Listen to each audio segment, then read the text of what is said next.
and she came back out of the past. There she is. Everyone else who died in the past stayed dead, not her. Why? Was it the magic cliff? I don't know. The third and final installment of the Guardians of the Galaxy movies came out last week, and it turned out to be a well-rounded finale that accomplished pretty much everything fans could have hoped for. I didn't go into the movie expecting too much, but I really wanted to see Marvel turn their streak of boring movies around. This movie did what a lot of the recent ones haven't been able to by telling a fascinating story that sucked me in and held my attention for the entirety of the film. Several sub-storylines take place that actually have meaning to the relationships between characters and sometimes even to the plot. Ant-Man comes to mind when talking about movies that did the exact opposite of this, where the main plot was hardly even enough to stay interested, let alone make me care at all about some small personal growth for a character. When I originally shared my thoughts on the newest Ant-Man, I was of the opinion that the movie wasn't as bad as people were saying and that it was pretty entertaining, but after watching Guardians of the Galaxy, it reminded me of everything that a Marvel movie could be.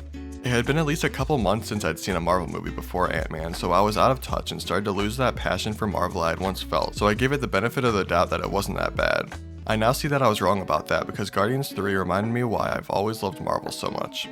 I think this is going to be extremely important for Marvel to capitalize on, because I guess a lot of people feel the same way I do now after seeing this one. I know a lot of Marvel fans have been steering clear of their recent films due to their inconsistency, but with this one grabbing a lot of attention, they need to make their future films encapsulate everything Marvel fans love to bring themselves back to the top. I know I've said a million times that I love Guardians of the Galaxy Volume 3, but let me explain what actually made it great, because yes, I genuinely believe this is a fantastic movie. For starters, a lot of people come to superhero movies for action, and there is no shortage of that here. Within the first 10 minutes or so, there are already insane fighting scenes that were enough to keep me engrossed until the next bit of action. Pretty much the entire movie is just waiting on the edge of your seat for the next crazy thing to happen over and over again. To add to the more than satisfying amount of action, the fighting was very fun to watch. Marvel hasn't done a great job of this recently, but they nailed it with this one, perfectly utilizing the team aspect of the Guardians fighting style as well as using every team member's unique abilities to the fullest extent. The action is definitely what grabbed my attention, but the biggest part that held my attention was the story. Without going into spoilers, I will say certain parts were really sad and had me tearing up, which made the story feel meaningful. This is the first Marvel movie in a while that made its own story and didn't rely solely on events created or mentioned in other shows and movies. This is something that Marvel needs to get away from in my opinion. I completely agree that parts should carry over between movies, making it more fun for longtime viewers, but it can't be at the expense of everyone else. They've completely alienated casual moviegoers and sometimes even huge Marvel fans by making it almost impossible to understand what's going on if you haven't seen every show and movie prior. Like I said, Guardians 3 didn't do that, and they built up their own story within the 2.5-hour long movie, keeping it self-contained and throwing in small details here and there to reward longtime fans for watching.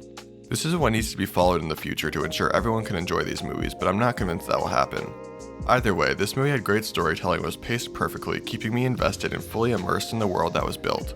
It was also really funny, and I love the banter back and forth between the Guardians, which has been the case in every appearance thus far for the group.